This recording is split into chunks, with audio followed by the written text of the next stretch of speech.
All right. And that is going to be my topic.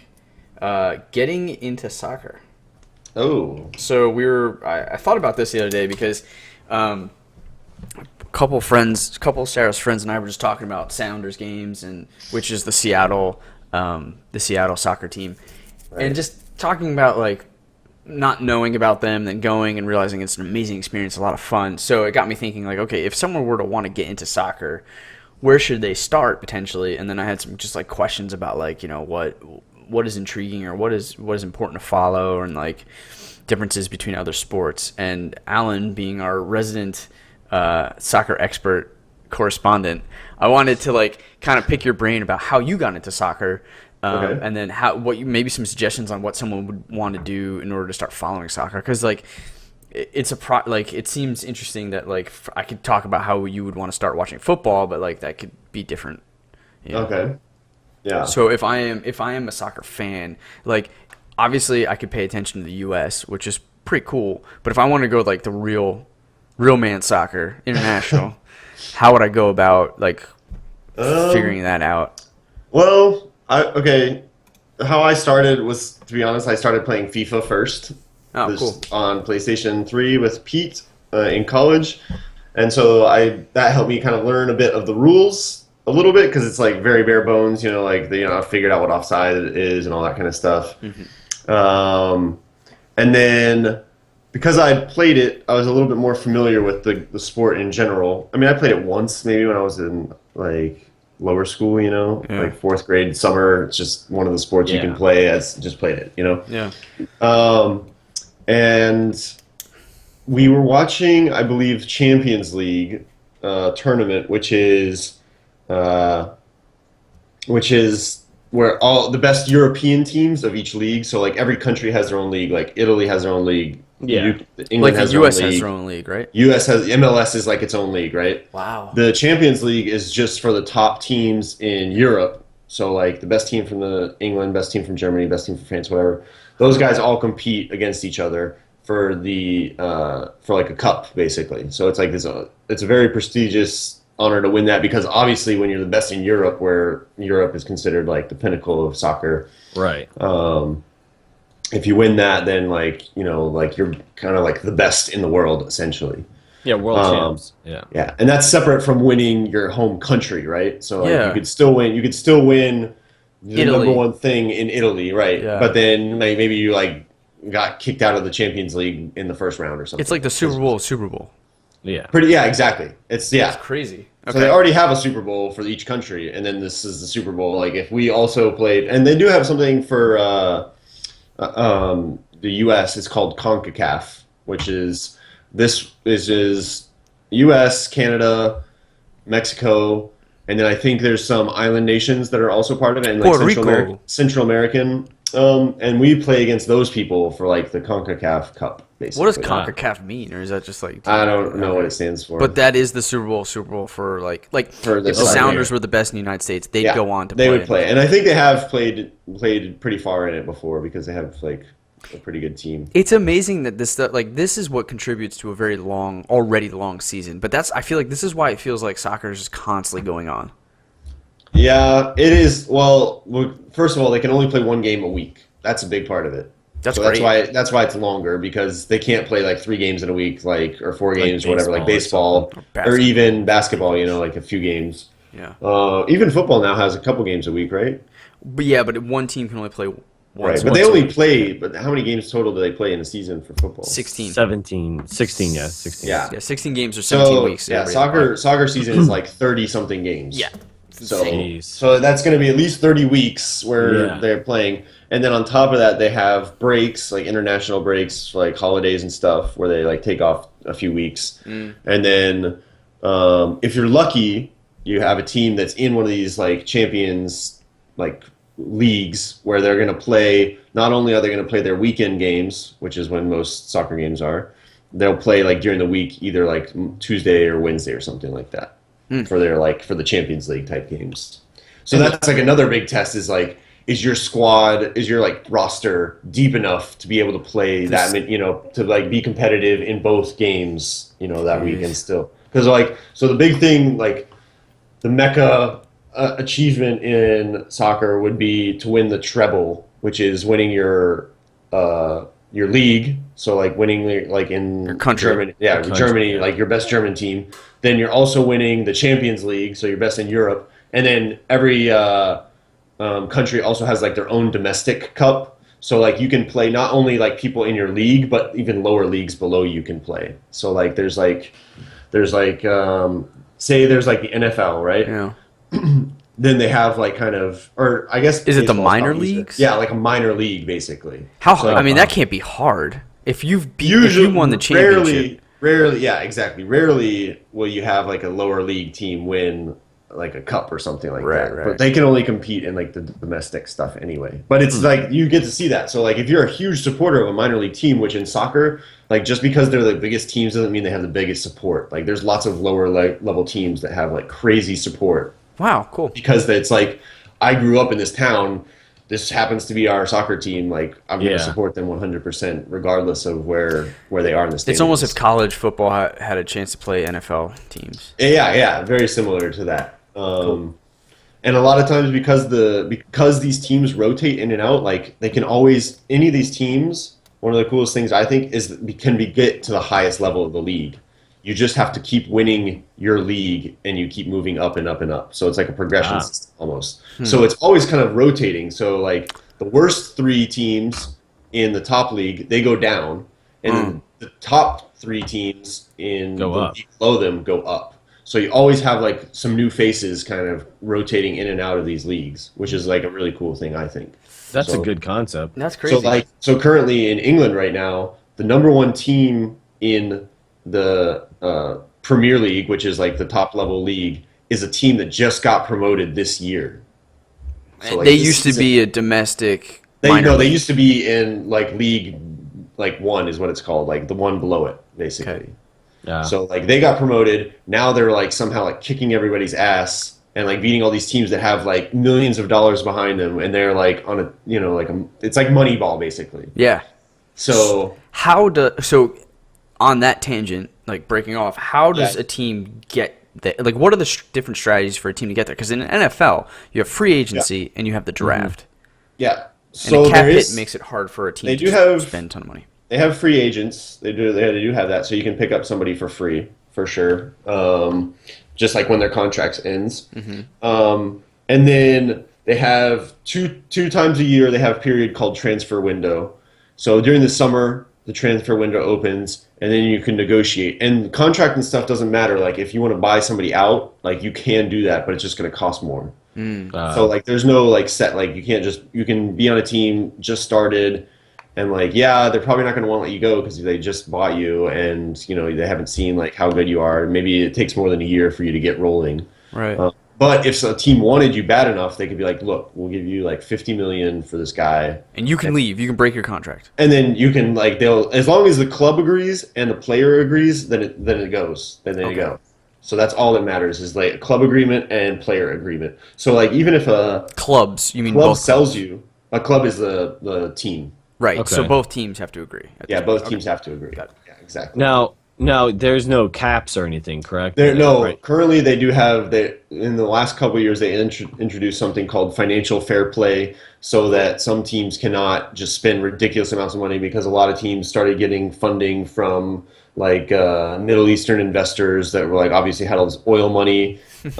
Same thing. Russian businessmen own a lot of teams, or not a lot of teams, but specifically some teams. And they just like funneled in like millions and millions of dollars to create these super teams, even though like they might not have had like the richest history or anything like that. They just like pump money into them. So a good example is in the Premier League is Manchester City. Used to be like a really lower level league team. Manchester United, dude, that was the Manchester United is like the big thing. Yeah. They're like, and everybody knows. Everybody's heard of Manchester United. And Manchester City was like the like little brother that like wanted to be cool but like never was. And now they got like a Middle Eastern guy to like own the club, and he pumped in like millions and millions and millions of dollars, and now they have like all these superstars on the team, and they actually did win the domestic. I mean, they won their like league a couple of years ago. That's awesome.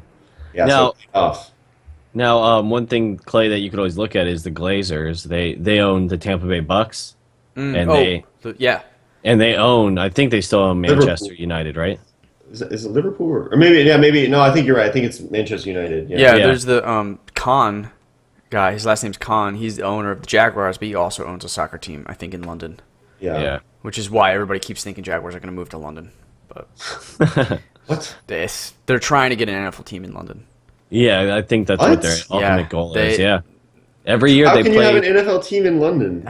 Dude, they want international. They want Mexico and they want Would Canada it stay London. But then it's the not National Football League? the National Football Probably not. League. It would probably be the international football. It would be the IFL. It's gonna fuck my world up. I know. I don't like the idea because it really limits. Like, there's no way in. Why don't they West just make their Coast- own football league and then do They the tried. same It was thing, called the like NFL Champions Europe, League? and it bombed. Yeah. It sucked.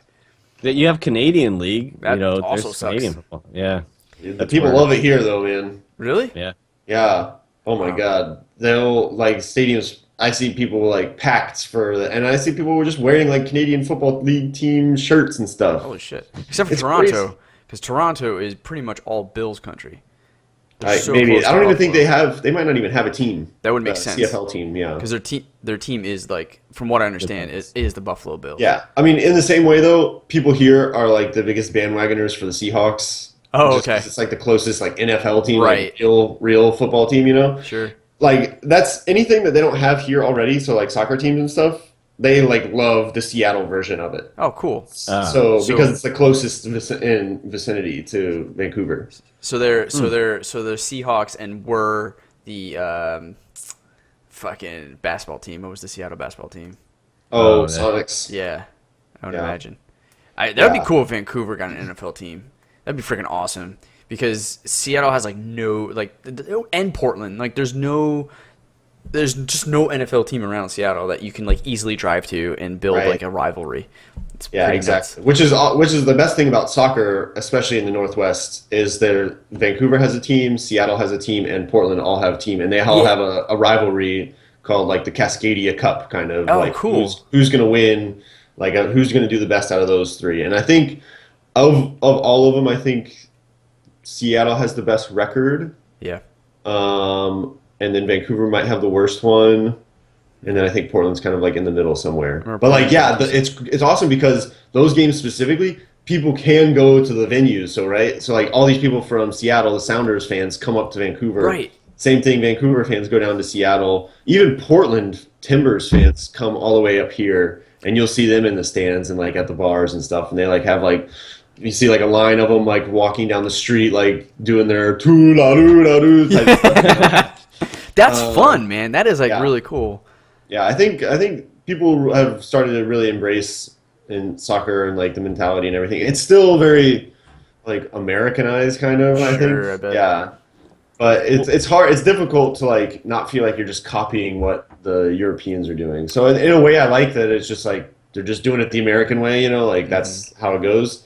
But then you kind of like when you watch a game, like a European game, you're like, wow, this atmosphere is insane. Like nobody stops singing the entire time. Like there's this like nonstop sound in the stadium. Because there's the concept of going the full 90, right? Yeah. Yeah, exactly. Right. There's 90-minute games and you just don't stop. You I always- was gonna ask you how wide is the field? Because I've seen soccer games played on football fields, but every time I look at them on TV, they look much wider than a football field. So that's another thing that's interesting is there's not a specific regulation size. I think it has to be within a certain size. So some fields might be a little bit shorter or like not as wide as other fields, and that's kind of again like a home field advantage thing. Like you know what your home field is like. Yeah. That's pretty interesting. So like some field you might have to run like a little bit further than what you're used to. That is yeah. insane. Yeah, Yeah, that is exactly. pretty crazy. I wonder if America does that. Like, that would strike me as one of the things that America would do away with. Like, every field has to be regulated.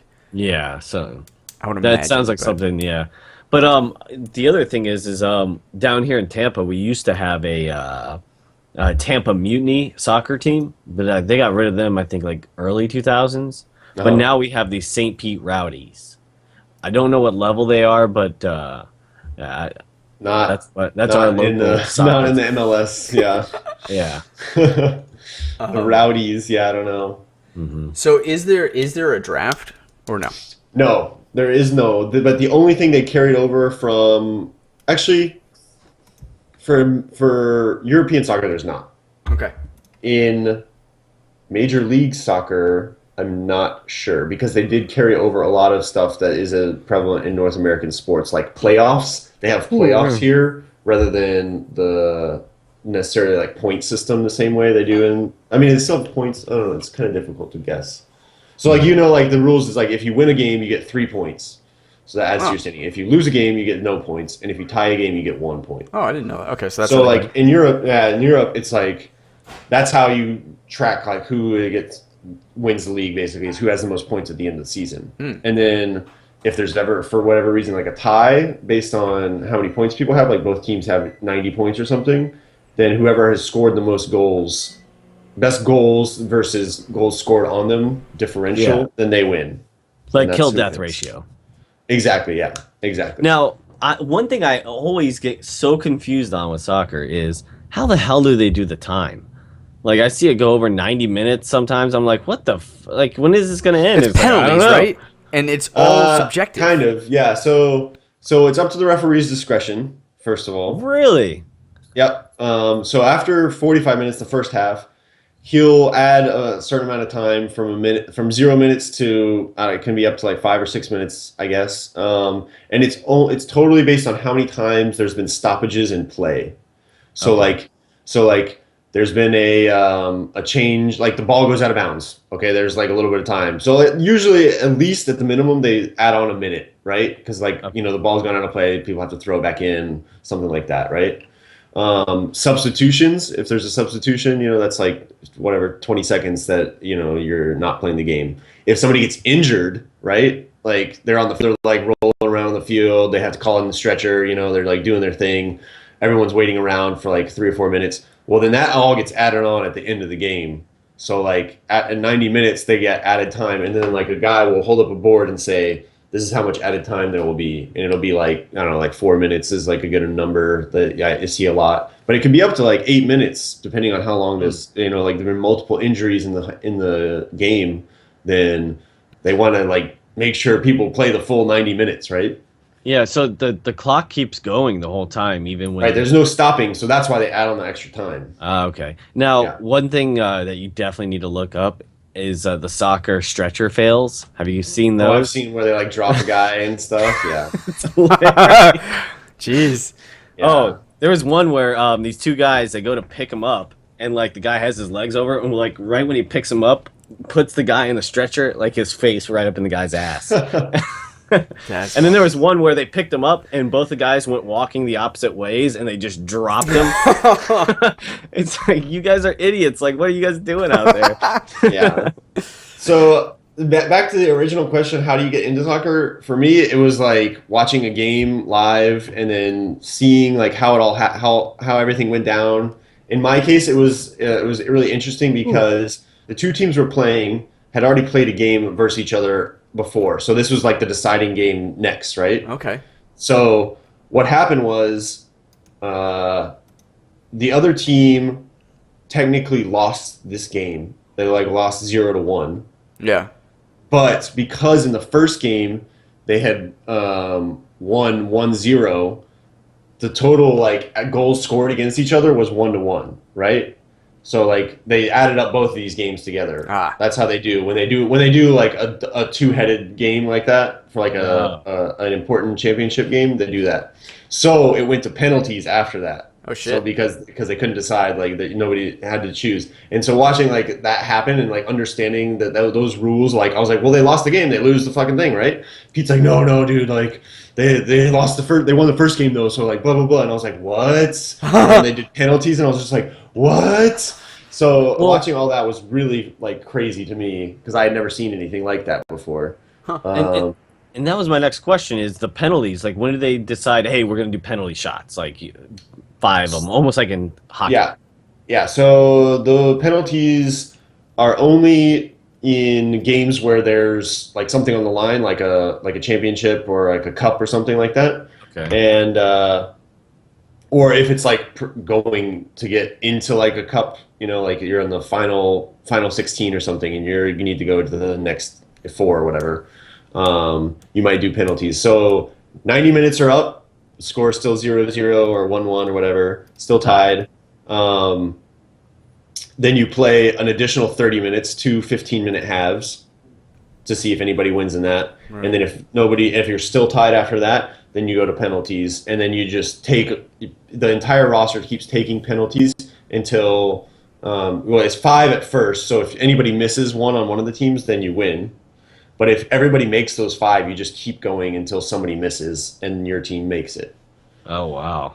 Yeah. So the first guy to miss, that sucks. Like, you've really put your team on the back foot, but it's really up to the guy after you on the other team to make it, because if he misses, then it just keeps going again. Boom, boom, boom. I've seen that happen.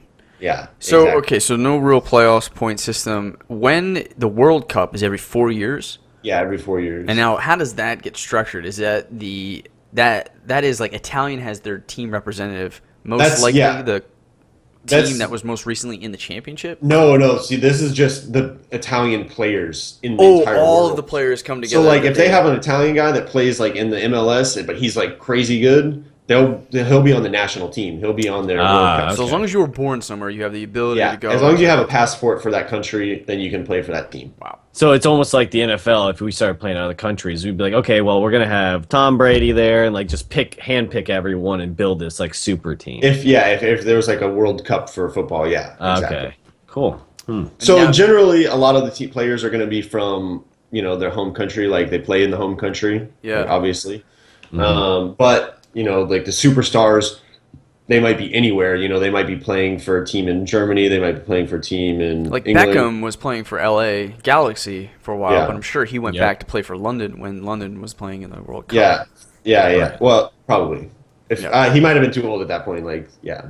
Sure. So that's the thing. Like, and that's another thing is like if you play in a league that's maybe not like as good as like a league somewhere else, that might lower your chances of being on your World Cup team, because it's like, well, he's not really playing the hardest competition anymore. Yeah, he's not up to snuff. So like, you notice like in MLS, a lot of the guys that come back over here are like older. They're like older guys that used to play in Europe, is because they're not going to play on their national teams anymore. They're not going to play at like the highest level, so they're just coming over here for the paycheck. Because it's like they can still play because they love to play the game, obviously, but they're not going to have to, They lost a step, so they don't have They lost a step, and they don't have to, try as hard, I guess, yeah. Is there anything else beyond that, then? We've really covered the domestic, I think it is if you can get past the diving and all that kind of stuff, and, like, the games that end up 0-0 and that's the end of the game, then it's good enough for you. I mean, I think playing the sport like really helped me like enjoy it as well, because it's like virtual sometimes you or see real. Yeah, virtual or real. Yeah, real for sure though, because like the more you play it, then the more you can appreciate what some of the guys do, like how difficult it is. Even just as simple as like making a pass is like really difficult. Yeah. So. And what's a good time to jump on?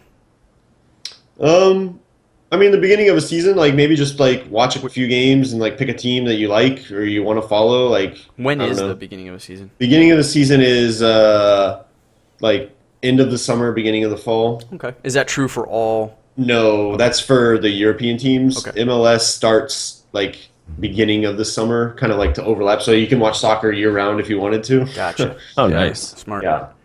Cool. And then I think the European season is going to end in like the Champions League will be in May or something like that. Like that's pretty much the end of the season is the Champions League final. Cool. Yeah. Awesome, man. Yeah. Well, good insight. Good insight. This is really good. Well, that has been another episode of the Everything and Nothing Show. I hope you enjoyed our topics here. We will have another episode for you guys next week.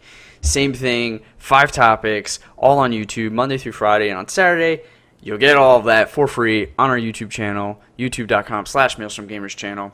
You guys can subscribe, comment, and follow us on our Facebook, Instagram, and Twitter accounts. All free support, all really appreciated, and all super helpful. And then there's a way to support us with as low as like $1. If you guys like kind of what you're hearing, you find yourself finding this informative, throw us a buck on YouTube, throw us a buck on patreon.com/MaelstromGamers. It all helps and goes back to our show. So really appreciate it as well. It's been an honor to entertain you guys. Peace. Take care. Pew pew pew pew pew pew pew pew pew.